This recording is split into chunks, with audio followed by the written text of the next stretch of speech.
This wasn't just a scandal. This was a declaration of war.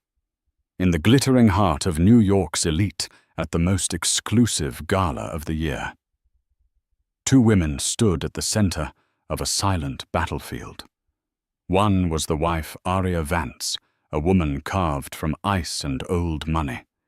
The other, Serafina Rivers, the ambitious mistress who believed she had already won.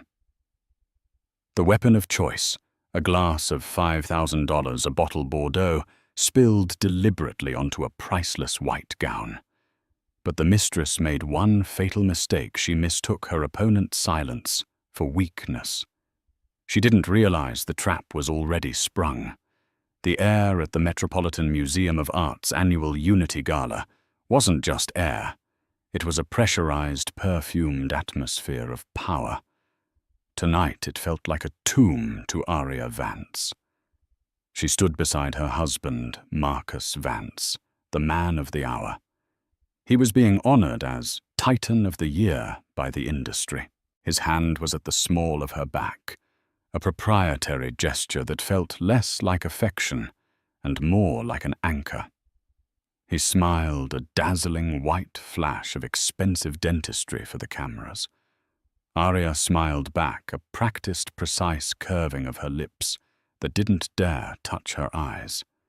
Her eyes were the color of a winter sky, and tonight they held a dangerous frost.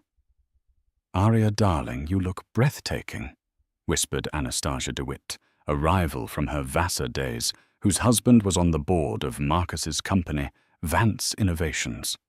"Thank you, Anastasia. You must tell me where you found that unique shade of chartreuse," Aria replied, her voice smooth as silk. The compliment landed like a velvet-wrapped stone. Anastasia's smile faltered before she was swept away by the crowd. Aria was wearing a custom gown by a designer so exclusive he only worked for 3 clients worldwide. It was fashioned from heavy ivory-white silk, falling in a clean architectural line from her shoulders to the floor. No sequins, no vulgar lace, just pure, unblemished white. An intentional choice. She wanted to look pure, untouchable, like alabaster. It was a lie, of course. She was deeply, irreparably touched. Tainted not by her own actions, but by his. Marcus leaned in his breath, smelling of expensive scotch. "Work the room, Aria. Arthur Holloway is by the Egyptian wing. Remind him whose side he's on for the Singapore deal." "Of course, Marcus," she murmured. His side. It used to be their side. She'd known about the affair for 6 months, 2 weeks and 4 days. She hadn't found a text. She hadn't smelled cheap perfume. Marcus was too smart for that. Aria had found it in the one place he thought she'd never look, the corporate ledger. Aria wasn't just a wife. She was a Vance by marriage, but she was a Davenport by birth. Her family hadn't just invested in Marcus's startup. Her father's $50 million seed money was his startup, and she had retained a 40% stake, a fact Marcus seemed to conveniently forget. She also retained her father's financial mind. The discovery had been a single anomalous line item, SR Consulting, $75,000, project development. There was no SR Consulting, not a real one anyway. Aria had hired Mr. Davies, a man who specialized in discreet inquiries, the kind that never saw a courtroom but could topple empires. Davies was ex-MI6, precise and utterly without sentiment. Within 48 hours, he had a name, Serafina Rivers, 26 years old, a marketing coordinator in Marcus's own company. Ambitious, ruthless, and possessing a portfolio of assets, a new condo in Tribeca, a leased Mercedes G-Wagon that far outstripped her $90,000 salary. The $75,000 was just the first payment. Davies had found 3 more, totaling over $300,000, funneled through shell accounts. It wasn't just adultery, it was embezzlement. He was stealing from his own company. From her company. Tonight, Marcus was receiving an award for the very success he was busy siphoning off to his mistress. The irony was so bitter, it almost made Arya laugh. But she wouldn't laugh. Not yet. She scanned the room, her gaze gliding over the billionaires and senators. Her eyes found Mr. Harrison, her personal head of security. He was not on Marcus's payroll. He was on her family's. Harrison had been with the Davenports since before Arya was born. He stood near the main entrance, built like a linebacker, wearing a flawless tuxedo and an earpiece. His eyes met hers across the crowded hall. She gave a single imperceptible nod. He nodded back. All assets are in place. The orchestra began to play a soaring piece by Vivaldi. Marcus, ever the performer, took her hand and kissed her knuckles. "You're the perfect wife, Arya. You know that, don't you?" "I try my best to be exactly what you deserve, Marcus," she said, her voice a perfect crystalline bell. He beamed, missing the Arctic chill in her words. He thought her a beautiful, placid doll. He thought her a trophy. He had forgotten that the most beautiful statues are carved from the hardest stone. Tonight, she would remind him. She excused herself, gliding away from him toward the grand staircase. She needed to be in position. The trap was set. The bait was her husband's success. All she had to do was wait for the serpent to arrive. And Arya knew Serafina couldn't resist the apple.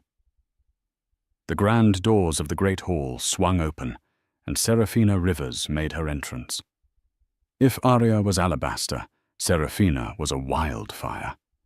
She wore a dress the color of fresh blood.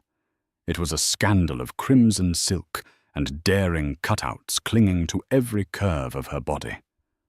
Her hair was a waterfall of jet black, and her lips were painted in a matching aggressive red. She looked magnificent and utterly, desperately out of place. Old money whispered, new money stared. Arya watched her from the mezzanine.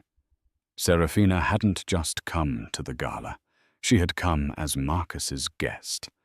Arya's private investigator, Mr. Davies, had confirmed it. Marcus hadn't been foolish enough to put her on the main list. He had used one of his anonymous donor tickets, a perk of his sponsorship, to sneak her in. It was a slap in the face, a brazen act of dominance. He wanted both his wife and his mistress in the same room, a testament to his power. He truly thought he was untouchable. Serafina's eyes, sharp and predatory, scanned the crowd. She wasn't looking at the art. She was looking for him. She found Marcus, and a slow, triumphant smile spread across her face. Marcus, standing with the mayor, saw her. He didn't smile, but his posture shifted. He preened. He was a fool. Arya felt a cold, clean anger settle in her stomach. It wasn't the hot, messy jealousy Serafina probably expected. It was the precise surgical rage of a CEO whose partner had just attempted a hostile takeover. Arya descended the staircase, each step a deliberate, measured beat. The crowd parted for her. She was, after all, Arya Davenport Vance. She was the queen of this domain. She saw Serafina get a glass of champagne from a passing waiter, and then with purpose begin to move through the crowd. Not toward Marcus, that would be too obvious, but toward Arya. Good, Arya thought. Come to me. The plan had been meticulous. It had been forming for months. The first step had been realizing the affair was a symptom, not the disease. The disease was Marcus's belief that her father's company was his. Arya's flashback was sharp. 6 months ago, sitting in Mr. Davies's sterile office, looking at photos. Serafina laughing as she got into Marcus's Bentley. Serafina wearing a diamond necklace. Arya recognized one Marcus had claimed was a loss on a business trip. "What do you wish me to do, Mrs. Vance?" Davies had asked, his voice a gravelly monotone. "I want to know everything," Arya had said, her voice shaking only slightly. "Not just about her. About him. I want to know where every single dollar he's invested without my approval has gone." The file he produced 2 weeks later was what broke her. It wasn't the photos of the hotels in Paris or the apartment in Tribeca. It was the bank transfers. Marcus was systematically dissolving the liquid assets from the Davenport family trust, which he managed, and funneling them into high-risk personal ventures under Serafina's name. He wasn't just cheating. He was building a new life, a new empire with Arya's inheritance. He was planning to leave her with the hollowed-out shell of her father's legacy. The restraining order had been Susan Gray's idea. Susan was Arya's lawyer, a woman with a shark's smile and a spine of tungsten. "We can't just file for divorce, Arya," Susan had said, tapping her pen on the file. "He'll hide the assets. He'll drag it out for years. You'll be in court while he's on a beach with her, living on your money. No. We need leverage. We need to strike."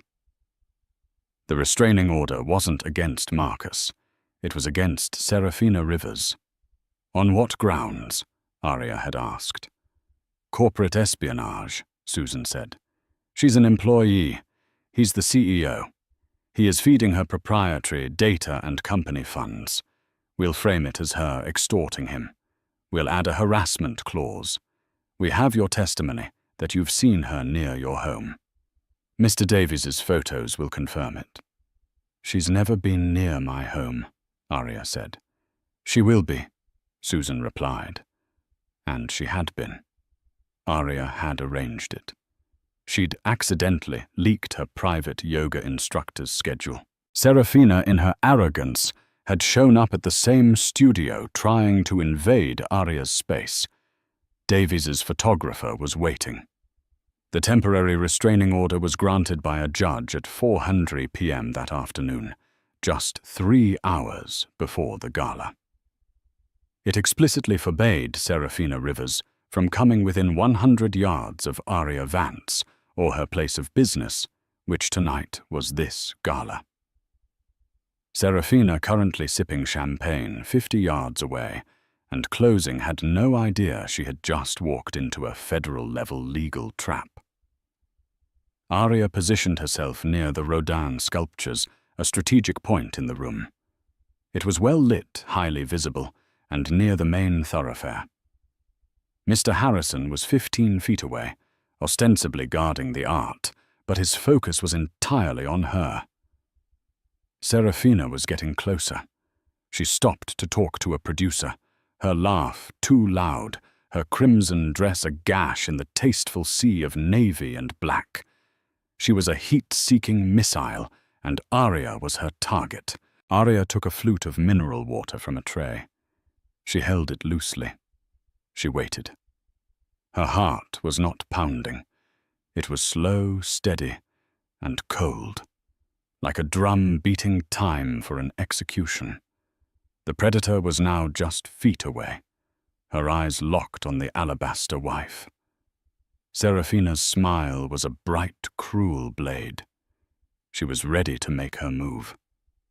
The narrative that Serafina Rivers was a brilliant predatory mastermind was one she had carefully crafted herself.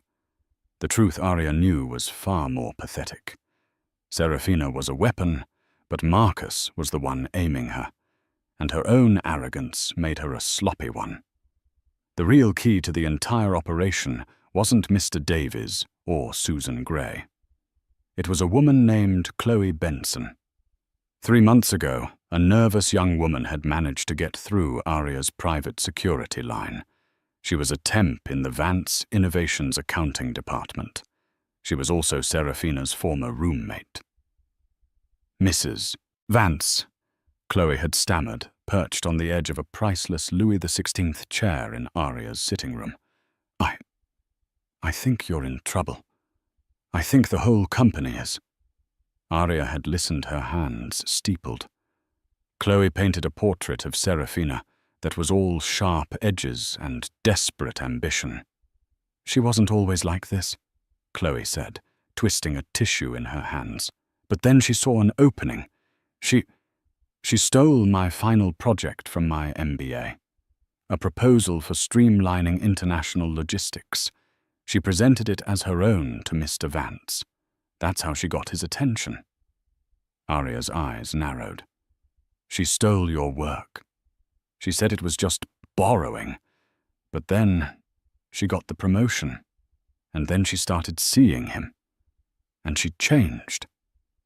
Chloe's eyes filled with a mixture of fear and resentment. She brags about it. She calls you the Ice Queen and the museum piece. She told me that Mr. Vance was going to retire you, that he was setting up a new venture with her, and that they were going to be in Singapore by Christmas, and you'd be left with nothing. Aria sat perfectly still. Why are you telling me this, Miss Benson? Because she's not just betraying you, Mrs. Vance. She's betraying the company. And she stole my work. She ruined my chance. Chloe took a shaky breath. And honestly, she's just plain cruel. She's bragging about destroying you and I don't think you deserve that. Aria saw the opening. This wasn't just a jilted roommate. It was an asset. Miss Benson, what if I could ensure that your proposal was seen by the right people? What if I could ensure that your career wasn't over, but was just beginning? Chloe's eyes widened. What would I have to do? Just keep listening, Aria had said. She trusts you. She brags to you. I want to know every time she brags. Chloe Benson had become Aria's inside woman. It was Chloe who provided the final damning piece of evidence, the password to Seraphina's personal laptop, where she and Marcus kept their Singapore plans. The laptop contained the offshore account numbers, the timelines, and Marcus's explicit instructions on how to drain the funds. It was corporate treason on a scale that made Aria's blood run cold. Marcus wasn't just planning to leave her. He was planning to bankrupt the company her father had built and leave thousands of employees jobless, all to fund a new life with a 26-year-old marketing coordinator. Now at the gala, Aria wasn't just circulating. She was setting the board for the next phase of the war. She found Arthur Holloway, the 70-year-old board member who had been her father's best friend. "Arthur, you look well," she said, kissing his cheek. "Aria, my dear, your father would be so proud tonight. Marcus is a prodigy." Aria's smile was tinged with sadness. "Arthur, I'm worried about Marcus. He's been distracted, working so hard. I'm afraid he's missing things." Arthur's brow furrowed. "Missing what? The Q4 projections are stellar." "I know, but I saw some irregularities in the logistics accounts, large consulting fees I didn't recognize. I'm sure it's nothing but it's my father's legacy. Would you do me a personal favor and call for an emergency audit tomorrow, just for my peace of mind? I'd hate for Marcus's big night to be ruined by procedure." Arthur looked at her, truly looked at her. He saw the genuine, though manufactured, worry in her eyes. He knew her. He knew she had her father's brain. If she was worried about an account, it was worth a look. "For you, Aria." "Of course. I'll make the motion first thing. Consider it done." "Thank you, Arthur. You're a true friend." One piece in place. Next, she moved to Diana Croft, the most ruthless financial journalist at Forbes. Diana was nursing a gin and tonic, her eyes scanning for weakness. Diana. "Wonderful piece on the solar venture last month," Arya said. Diana turned surprised. Arya Vance rarely spoke to the press. "Mrs. Vance, thank you. Big night for your husband." "It is," Arya said, leaning in slightly as if sharing a secret. "He's poured his whole life into it. Sometimes I worry he's too trusting." Diana's journalistic senses tingled.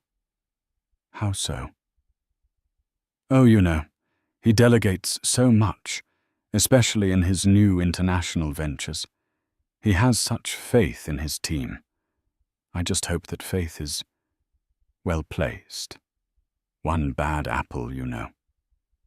Arya let the breadcrumb hang in the air. She didn't say embezzlement. She didn't say fraud. She just planted the seed of doubt.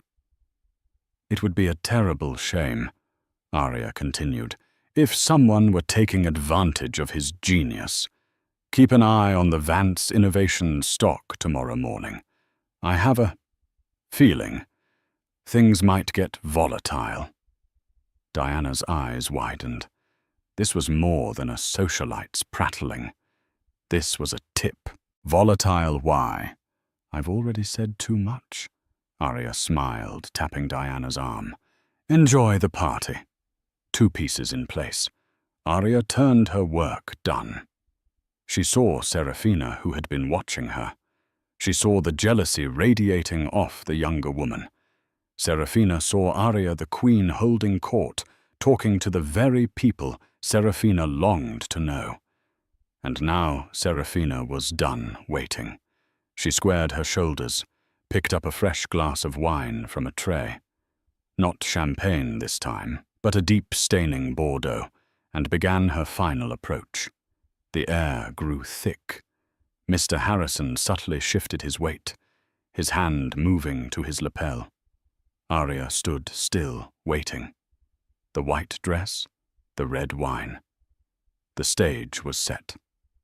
Serafina Rivers moved like a shark cutting through the murmuring sea of high society. She had one target. She had waited months for this moment, a public confrontation to stake her claim. In her mind, this was her coronation. She stopped 2 feet from Arya. Her perfume, a heavy, musky scent, was an assault. "Arya," she said. Her voice was too familiar, layered with a sickening false sympathy. "I hardly recognized you. You look tired." The few people nearby, sensing the sudden drop in temperature, fell silent.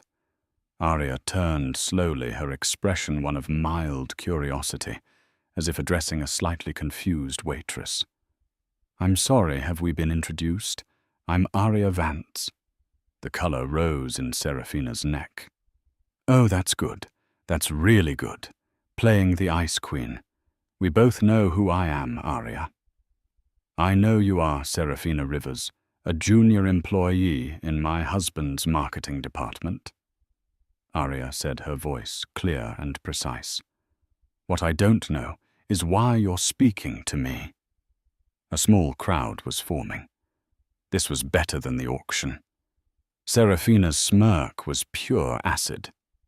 "I'm just here to congratulate you.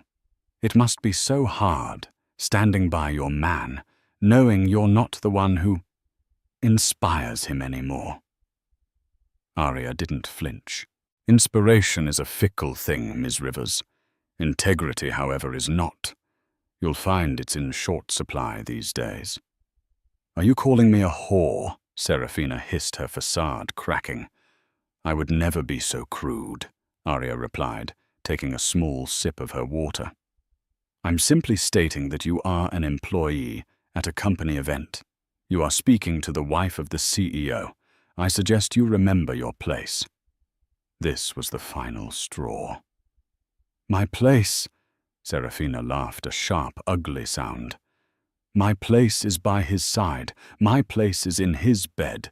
My place is in Singapore, while you're left here to manage your charities. She had said it, the one word that confirmed everything. Singapore. Arya's face remained a perfect placid mask, but inside the final lock clicked into place. The confession. You're pathetic, Serafina spat her eyes wild. You're an empty, cold porcelain doll, and this dress, white, trying to tell everyone you're still so pure, it's a joke. Arya looked down at her white dress, then back up at Serafina. And red. So desperate, trying to mark territory that will never, ever be yours. The calm, dismissive truth of it struck Serafina harder than any slap. She was nothing. She was a passing fancy, and Arya knew it. In that moment, Serafina's frustration, her ambition, and her humiliation boiled over. She had to leave a mark. She had to stain this woman who refused to break. "Oh, you bitch," Serafina snarled, and she tripped. It was a clumsy theatrical lurch.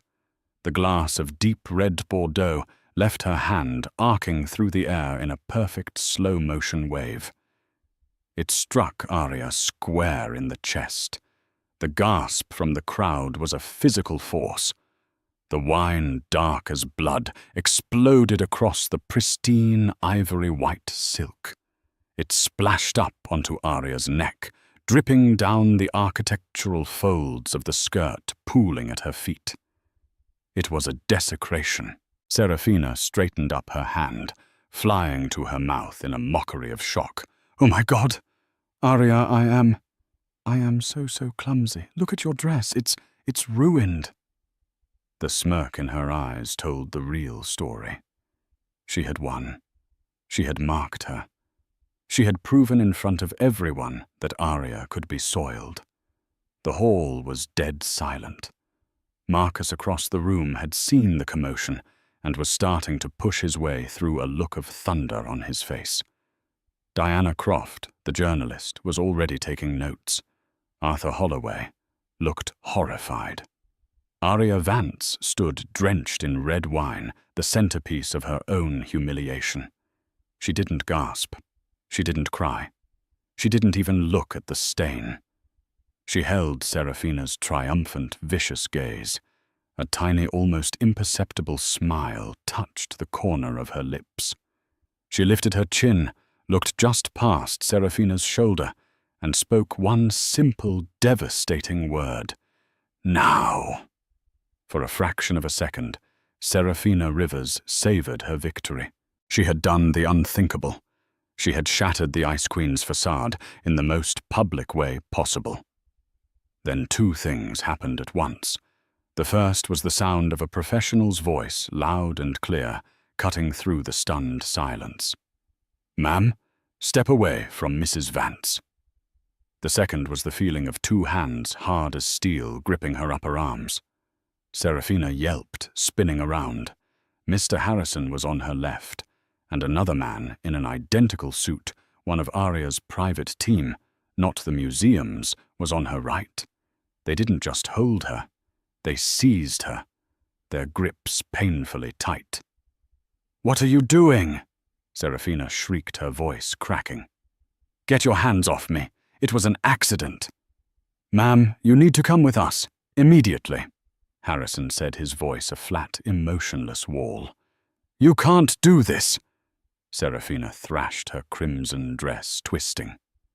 Marcus, tell them to let me go." Marcus had finally shoved his way to the epicenter. He saw Arya stained red. He saw his mistress held captive by his wife's security. His face was a mask of pure, unadulterated rage. "Harrison, what in the hell do you think you're doing?" Marcus bellowed, reaching for the security guard. "Stand down. That is a direct order." Mr. Harrison didn't even look at him. He kept his eyes on Arya. "My orders come from Mrs. Vance, sir, and Mrs. Vance alone." The statement hung in the air, a stunning public transfer of power. Marcus froze his hand, still outstretched. The entire gala, hundreds of New York's most powerful people, were witnessing a CEO being overruled by his own household staff. "Let her go, Arya," Marcus snarled, turning his fury on his wife. "This is insane. She apologized. It was an accident." Arya finally moved. She stepped forward, the ruined white dress swishing. The wine was still dripping onto the marble floor. She looked past Marcus, past Serafina, to the museum's official head of security, who was rushing over his face, pale with panic. "This woman," Arya said, her voice amplified by the silence, "is Serafina Rivers." "Arya, stop it," Marcus commanded. Arya ignored him. "She is not an invited guest at this gala. She is an employee of my husband's, whom he smuggled in under a false name." A new, more interested murmur swept the crowd. This was escalating from a catfight to a full-blown corporate scandal. "That's a lie," Serafina screamed, still struggling. "I'm his guest." "Tell them, Marcus. Furthermore," Arya continued, her voice gaining strength, "as of 4:00 p.m. this afternoon, Ms. Rivers is the subject of a temporary restraining order file number 3A9822, filed in the state of New York." Serafina's struggling stopped. The blood drained from her face. What did you say?" Arya produced a folded document from her small, elegant clutch. She didn't hand it to Serafina. She handed it to the museum's head of security. "The order explicitly forbids Ms. Rivers from coming within 100 yards of me, my home, or my place of business. This gala is a private event hosted by Vance Innovations. She is in direct violation of a court order." "This is ridiculous." Serafina was hyperventilating now. I was never served. I never saw any papers. You were served electronically at 4:15 p.m. to the email address you have on file with HR, Arya said coolly. "You were probably too busy getting your hair done to check it. Your presence here is a criminal offense. Your accidental spill," and here Arya's eyes bored into Serafina's, "is criminal assault." No. "Marcus, she's lying. This is insane."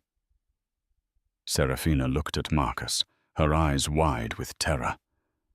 But Marcus wasn't looking at her. He was looking at Arya. A new dawning horror on his face. He wasn't seeing his placid wife. He was seeing a stranger, a cold, calculating strategist who had just cornered him in front of his entire world. "Arya, whatever this is," he said, trying to keep his voice low, "call them off. We will discuss this at home. You are making a scene." "I am finishing a scene, Marcus," Arya corrected him. "One that you started." She turned back to the museum guard. "This woman is trespassing. She has violated a legal order. And she has assaulted me. I want her removed, and I will be pressing charges." "No." Serafina's scream was primal. This wasn't the plan. "Let's go," Harrison growled. He and the other guard didn't just escort her. They dragged her. Her heels scraped against the marble floor. The image was brutal and shocking. Serafina Rivers, who had entered like a queen, was being hauled out like a common criminal. "You can't do this to me," she shrieked, her face contorted. "I love him." "He loves me, Marcus. Don't let her do this, Marcus." Her voice echoed through the great hall, even after she disappeared from view. The doors slammed shut. Silence. Every eye in the room. Arthur Holloway's, Diana Croft's, the mayor's, was now locked on Marcus Vance, the Titan of the year, who stood frozen. His mistress gone, his wife standing before him covered in the wine that symbolized his affair. Marcus Vance was a man who had built an empire on controlling the narrative.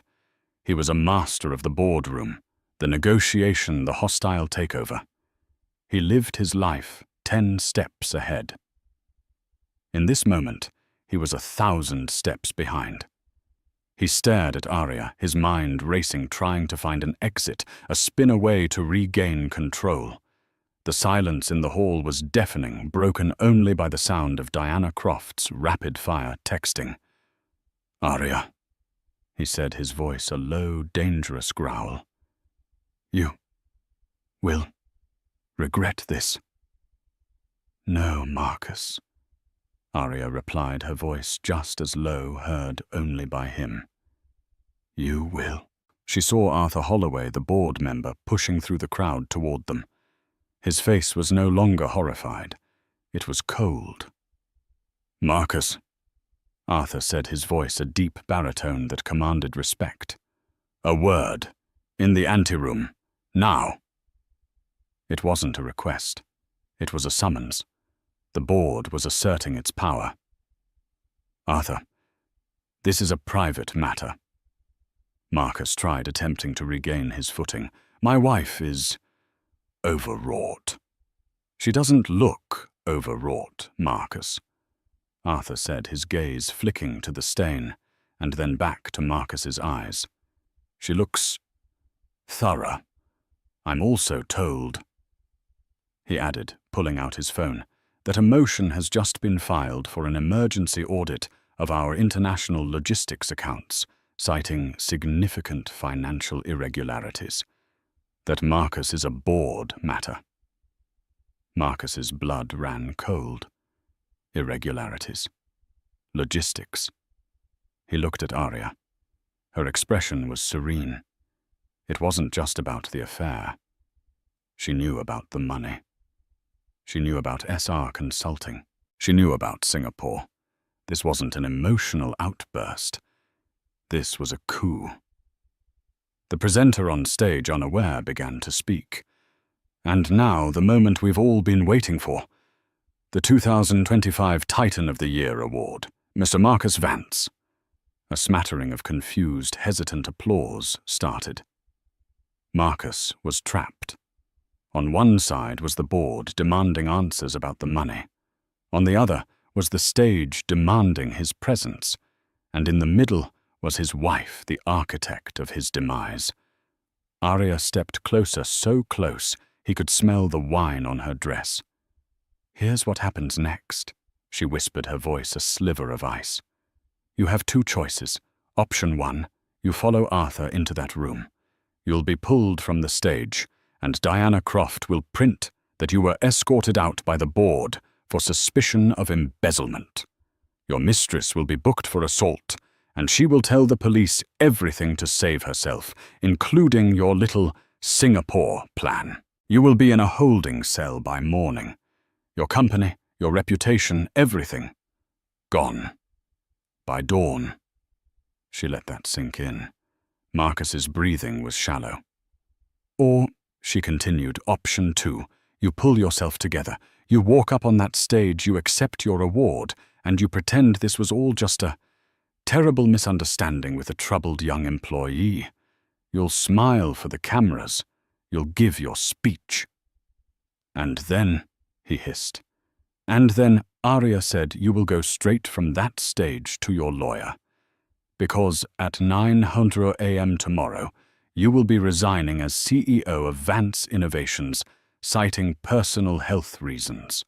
You will sign over your voting shares to me, the shares you acquired with my family's money, in exchange for my silence on the criminal matter of your embezzlement.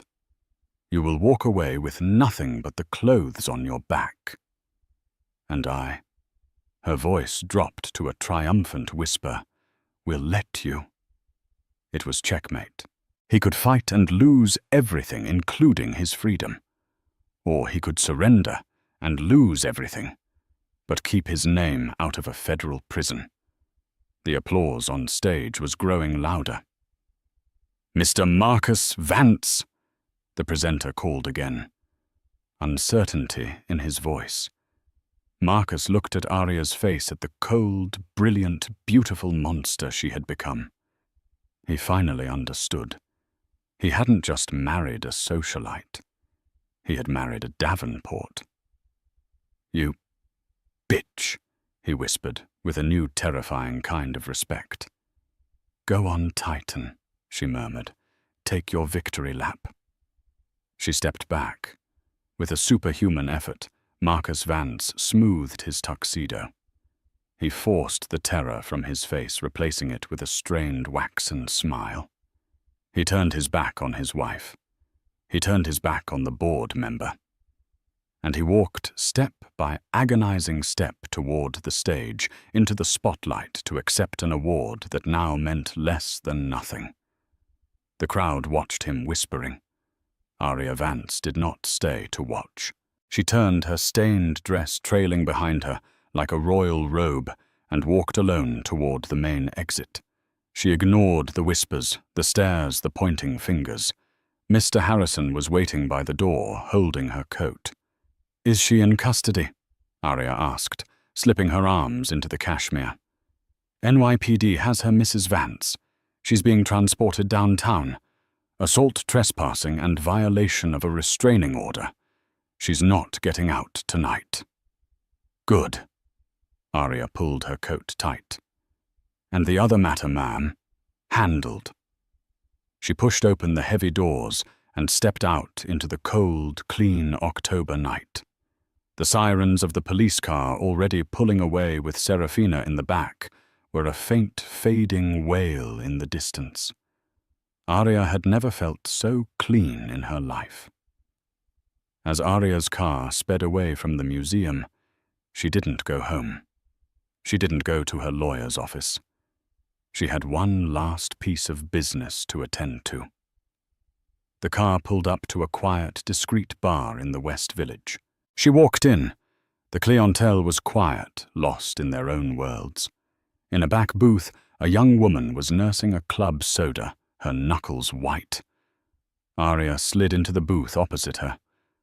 Chloe Benson looked up, her eyes wide with anxiety. "I saw it. On Twitter. Scandal at the gala. They said she was dragged out. They said you were covered in wine. Did it work? Mrs. Vance?" Arya unbuttoned her coat, revealing the ruined dress.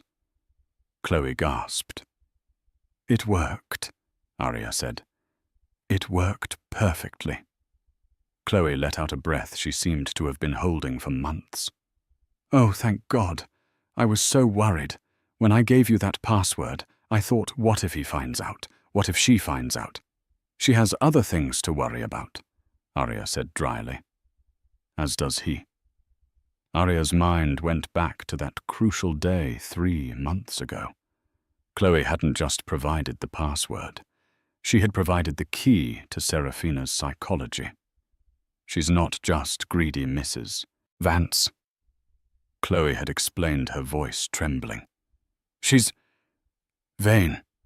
She can't stand being ignored. She hates you because you have everything she wants, and you don't even seem to try.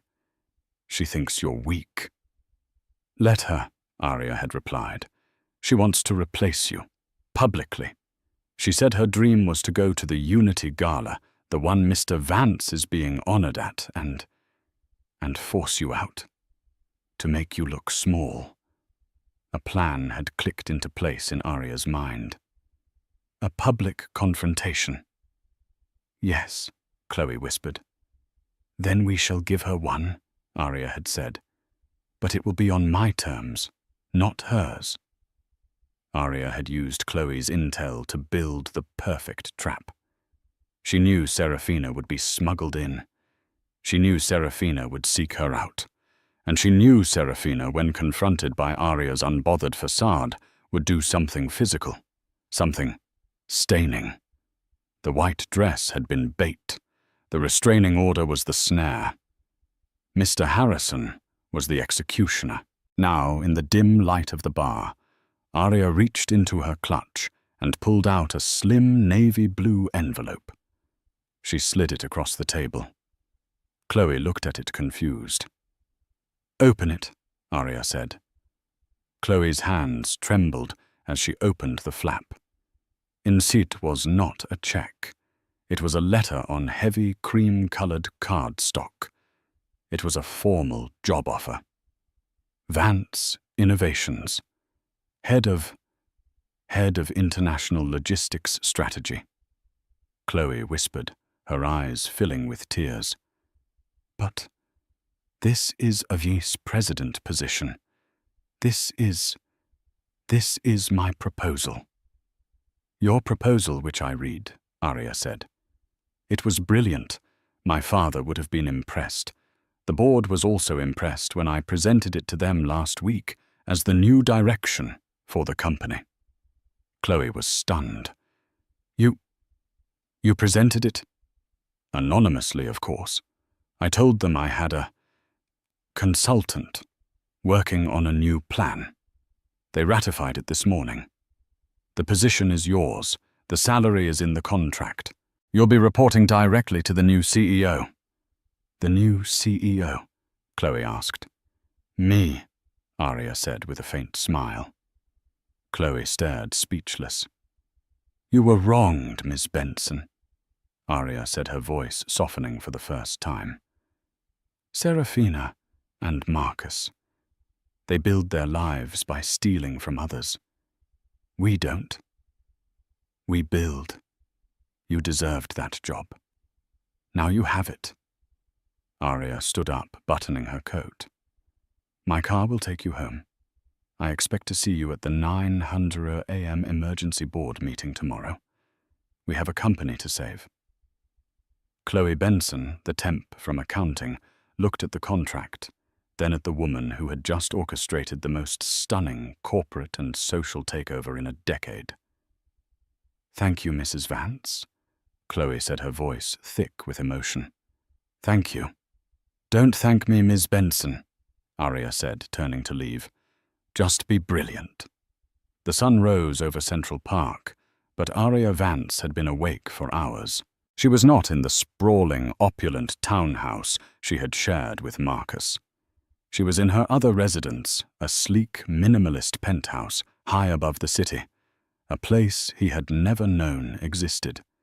It was her sanctuary, her war room, and today it was her throne.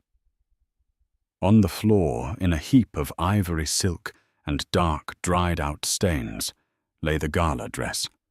It looked like a casualty of war, a shed skin. Arya showered and immaculate stood before the floor-to-ceiling windows, looking at her reflection. The woman staring back was not the Ice Queen of last night. The soft, society-approved edges were gone. She was dressed in a tailored navy blue suit by a designer known for their severe architectural lines. Her hair was pulled back into a tight, functional chignon. She was wearing armor. Her phone, sitting on the glass coffee table, was a command center, and it was alive with the fires of the new world she had just created. The first explosion had been Diana Croft's, which had dropped at 300 a.m. The Forbes headline was brutal: "Titanic Disaster. Vance, Innovations CEO, honored as gala explodes in scandal. Mistress arrested board, calls emergency audit." The article was a masterpiece of journalistic evisceration. Croft, using Arya's breadcrumbs, had already connected the anonymous donor ticket to Serafina Rivers and hinted at significant financial irregularities in the company's new logistics ventures. The financial world had reacted instantly. VNN stock, which had closed at a record high, had plummeted 38% in pre-market trading. Billions in market cap wiped out in a matter of hours. At 7:01 a.m., her private line rang. It was Susan Gray, her lawyer. "He's here, Arya, in my conference room." And Arya's voice was calm. And he looks like he's aged 20 years. He's still in his tuxedo. He hasn't slept. He tried to negotiate. He threatened. He even, I think, tried to cry. But he signed. I reminded him, Susan said, a rare hint of satisfaction in her voice, that the federal wire and mail fraud charges I had packaged for the U.S. Attorney's Office carried a mandatory minimum of 10 years, and that was before we discussed the embezzlement of company funds. He signed everything, Arya. The resignation, effective immediately, citing pressing personal health matters. The shares, the full transfer of his 22% voting block, every share he acquired using Davenport seed money, is now in your trust. It's done. You own 62% of Vance Innovations, outright. Good. Thank you, Susan. Have the file sent to Arthur Holloway. Already done. Arya hung up and looked at the next message, a text from Mr. Harrison, received at 7:30 a.m. Subject: Rivers, released 6:15 a.m. Bail posted by an SR Consulting account, likely the last of her funds. At 7:05 a.m., she attempted to gain access to Mr. Vance's private residence. She was denied entry by his security team. She is now at her Tribeca condo, which the bank is already moving to repossess. Her lawyers are frantic. They've called my office Ms. Gray's and the Vance Innovations PR department. They are offering full cooperation on the embezzlement charges in exchange for the assault charges being dropped. Arya stared at the message. Serafina. The foolish, arrogant girl who thought a red dress and a stolen man made her a queen. She was now a loose end, a pawn left on the board, realizing too late that she'd been played by everyone, especially the man she'd supposedly won. Arya texted back one word to Harrison. Decline. Serafina had made her choice. She would face the consequences alone. She was a lesson, not a threat. At 8:15 a.m., her line rang again. Arthur Holloway. Arya, he said, and his voice was no longer just grim. It was humbled. My God, I've just seen the file Susan sent. The real one. The Singapore accounts. The timelines. He was going to gut us, Arya. He was going to gut your father's company and leave us all holding the bag. I know, Arthur. That's why I had to do it this way. A clean cut. A clean cut. You've started a wildfire, my dear. But you're the only one with the water. The board is assembling. They're terrified. They're looking at a 40% stock drop and no CEO. They have a CEO, Arthur, Arya said. They just don't know it yet. A pause. I'm nominating you, he said, his voice firming.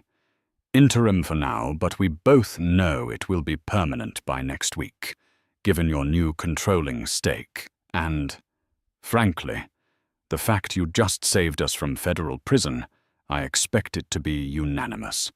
The company is yours, Arya, your father's company. I accept the nomination. I'll be there at 9:00 a.m., and Arthur call Chloe Benson in accounting. Have her brought to the boardroom. She has a presentation on logistics strategy that the board needs to see. Chloe Benson. Very well. See you in 45 minutes, Madam CEO. She hung up. It was done. All the pieces moved in silence had now checkmated the king. At 8:45 a.m., as she was gathering her papers, the intercom buzzed. It was Robert the doorman, his voice nervous. Mrs. Vance. Madam. Mr. Marcus Vance is in the lobby. He's not on my list, but he's making a scene. He demands to see you. Arya walked over to the security panel and pressed the video button. There in the pristine gold leaf lobby was her husband. He was a wreck. His tuxedo was torn. His hair was wild. His face a mask of sleepless, desperate fury. He was shouting at the doorman, jabbing his finger. The Titan of the Year was a common drunk. Arya pressed the talk button. Her voice was as clear and cold as the glass she looked through. "Robert?" The shouting stopped. Marcus froze, looking up at the camera he knew she was behind. "Robert," she repeated. "You are correct. He is not on my list. He is a disgruntled former employee. Please have him removed from the premises. If he refuses, you have my full authority to call the police." She turned off the monitor, cutting him off mid-shout. Her phone buzzed. A text from him, a last pathetic attempt. "You won't get away with this. You'll run that company into the ground. You need me." Arya looked at the message. She thought of the museum piece and the Ice Queen. She realized they were never insults. They were miscalculations. A museum piece is priceless, protected, and lasts forever. An Ice Queen rules a frozen, silent kingdom, and nothing gets in without her permission. She didn't just delete the message. She blocked his number. A final digital banishment. She picked up her briefcase. It wasn't her small, elegant gala clutch. It was her father's restored leather attaché case, which had sat in her closet for 10 years, waiting. She walked out the door, her heels clicking on the marble floor. She didn't look back at the ruined white dress. The reign of Marcus Vance had ended in a spectacular splash of red wine. The reign of Arya Vance was just beginning in a flood of cold black ink. And just like that, the game was over. What Serafina thought was an attack was just the final move in Arya's checkmate. This story just goes to show you never, ever underestimate the person who seems to have nothing left to lose. They might just be the one holding all the cards. What did you think of Arya's revenge? Was it brilliant justice, or was it colder than the ice she was named for? Let me know your thoughts down in the comments. I read every single one. If you love stories of epic drama, satisfying twists and justice served cold, then you are in the right place. Don't forget to hit that like button, share this video with someone who needs a little drama, and most importantly, subscribe to the channel and ring that bell. You won't want to miss the story I have for you next week.